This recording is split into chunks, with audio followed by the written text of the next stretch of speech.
Good morning, students. Once again, we are with the arenes, जो कि हम chapter सब टॉपिक इस चैप्टर का ऑलरेडी स्टार्ट कर चुके हैं।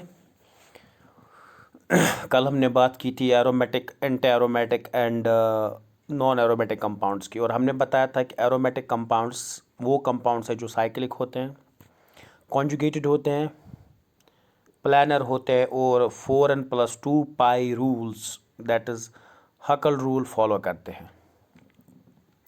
और एंटी एरोमेटिक कंपाउंड्स वो वाले कंपाउंड्स होते हैं जो साइक्लिक होते हैं, कॉन्जुगेटेड होते हैं, प्लानर भी होते हैं, लेकिन जो वो रूल फॉलो करते हैं that is 4n pi electrons, 4n pi electrons.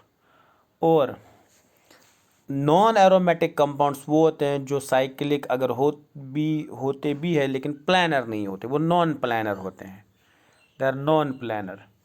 तो ये चीज़ें आप याद रखेंगे, फिर आप उसके हिसाब से क्लासिफिकेशन ऑफ कंपाउंड्स कर सकते हैं। सो आज हम करेंगे प्रिपरेशंस ऑफ एरीन्स। बेंजीन जो है C6H6, जो कि आइसोलेट किया था माइकल फैराडे ने 1825 में from cylinders of the compressed illuminating gas obtained for pyrolysis of the whale oil. 1845 में benzene was found in coal tar by Hoffman. Arenes are mainly present in the light oil fraction of coal tar distillation from where they are isolated by suitable methods. तो जो पहला method है that's from ethene by cyclic polymerization, जो हम already पढ़ चुके हैं। Ethene जो है CH2 डबल बॉन्ड CH2, अगर हम 3 मॉलिक्यूल ईथीन के लेंगे CH2 double bond CH2, then CH2 double bond CH2, then again CH2 double bond CH2, तो टोटल नंबर ऑफ कार्बन 6 आते हैं हमारे पास। अब अगर हम एडिशन रिएक्शन करेंगे, पॉलीमराइज करेंगे 3 मॉलिक्यूल्स को, साइक्लिक पॉलीमराइजेशन, तो हमारे पास बेंजीन आ जाएगा। So benzene was first synthesized by Berthelot 1870 by passing ethyne through red hot. Ethyne है ये, CH triple bond CH ethyne है एक्चुअली, क्योंकि ट्रिपल बॉन्ड जब एक पाई बॉन्ड चला जाएगा double bond will still exist which is in benzene. Ethyne की cyclic polymerization से बनेगा CH double bond triple bond CH। Red hot tube at 873 kelvin. So the second is from sodium benzoate by decarboxylation with soda lime. Sodium benzoate, आपके पास sodium benzoate है, sodium hydroxide use किया, वहाँ से carbon dioxide निकलेगा in the form of sodium carbonate निकलेगा, ये sodium carbonate, और बेंजीन बनेगा। The next method is from phenol by reduction with zinc dust. Phenol के रिडक्शन जिंक डस्ट की प्रेजेंस में जिंक ऑक्साइड मिलता है हमें एंड बेंजीन मिलता है। The fourth method is very very important, from chlorobenzene bye reduction with निकल aluminium alloy और इन प्रेजेंस ऑफ सोडियम हाइड्रोक्साइड। तो दिस इज निकल अल्मोनियम एलॉय, तो रिडक्शन करेंगे, एडिशन ऑफ हाइड्रोजन करेंगे, HCl निकलेगा वहाँ से, तो it will B benzene. The next method is from benzene diazonium chloride by reduction with phosphorus acid H3PO2, hypophosphorus acid H3PO2 in presence of copper cuprous ions or copper positive ions. So benzene diazonium chloride आपके पास है, तो ये जो है N triple bond N, it is azo diazo, क्योंकि N पे positive charge है, EM यूज़ होता है, तो डायजोनियम क्लोराइड है ये, तो ये हमें बेंजीन देता है, नाइट्रोजन गैस निकलता है, HCl भी निकल, और phosphoric acid H3PO3 phosphorous acid निकलता है। The next is from benzene sulphonic acid by heating with super heated steam, तो वहाँ से भी H2SO4 निकल के हमारे पास जो प्रोडक्ट बचता है वो बेंजीन है। The next method is from N-hexane and N-heptane. When N-hexane under a pressure of 10 to 20 atmosphere pass over a catalyst consists of oxides of chromium, vanadium and molybdenum supported over alumina at 773 K, it gets converted into benzene. तो यहाँ पे जब हम इसको under pressure unsaturated compounds को, जैसे कि आपके पास है in the for presence of vanadium and molybdenum catalyst, hexane को ब्रश, तो हमारे पास आ जाता है वहाँ पे बेंजीन। द नेक्स्ट इज जो हम ऑलरेडी कर चुके हैं ये method by words fitting reaction. Words reaction में 2 अल्काइल हैलाइड्स लिए जाते हैं। वर्ड्स फिटिंग रिएक्शन में एक अल्काइल हैलाइड एक एराइल हैलाइड लिया जाता है in the presence of sodium. तो एक अल्काइल हैलाइड यहाँ से ब्रोमो ईथेन लिया हुआ है, एक एराइल हैलाइड जो कि ब्रोमो बेंजीन है, उनको इन presence of sodium dry ether में, तो हमारे पास आएगा ethyl benzene plus sodium bromide. So biphenyl and N-butane and some other compounds are obtained as byproducts. The advantage of Wurtz-Fittig reaction over Friedel-Crafts alkylation are the structure of the product is known. Structure हमें पहले ही पता चल जाता है क्योंकि यहाँ से आप सोडियम ब्रोमाइड को निकालो, बाकी कनेक्ट हो जाते हैं. The long N-side chains can be easily introduced without the danger of any rearrangement. For example, this C6H5Br bromobenzene को आप सोडियम के साथ 1-ब्रोमोब्यूटेन से, तो आपको बन जाएगा N-ब्यूटाइल बेंजीन. तो लॉन्ग चेन्स इंट्रोड्यूस कर सकते हैं. Next one is Friedel Crafts reaction.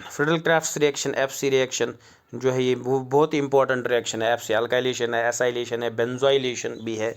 तो हमें चाहिए इस वक्त बेंजीन के. So benzene reacts with alkyl halides. अब बेंजीन जो है वो रिएक्ट करता है अल्काइल हैलाइड से in presence of Lewis acid catalyst such as anhydrous AlCl3 to form alkyl benzenes और arenes. Alkyl benzene is also an arene. So benzene plus, so ये arene से हम एरीन बना रहे हैं, लेकिन अल्काइल एरीन. एनहाइड्रस तो ये बनता है toluene.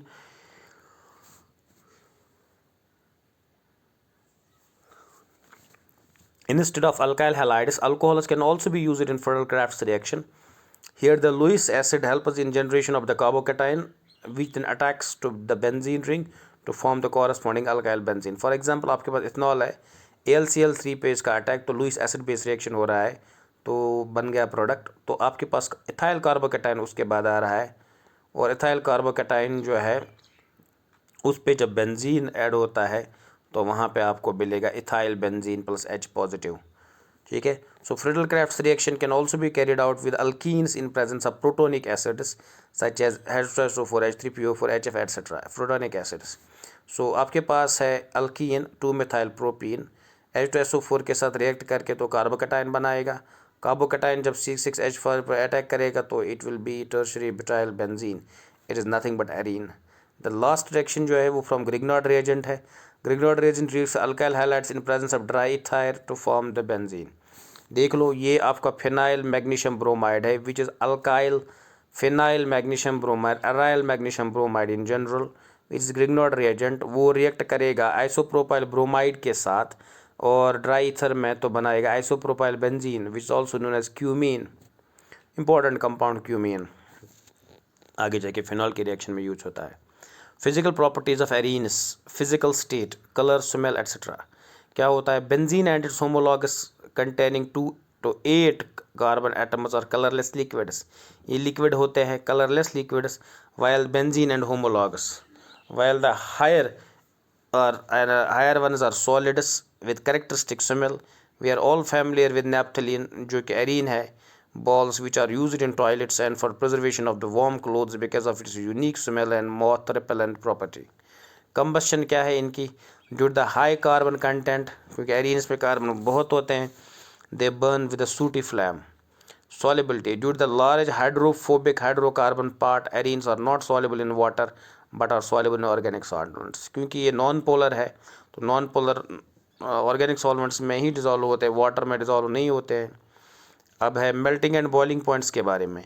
The boiling points of arenes increase with the increase in the molecular size due to the corresponding increase in the magnitude of van der Waals force of attraction.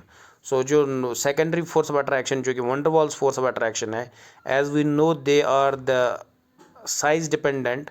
Size बढ़ता है तो वो forces भी बढ़ते हैं एंड इंट्रैक्शन स्ट्रॉन्ग होती है, और बॉइलिंग एंड मेल्टिंग पॉइंट भी बढ़ जाता है.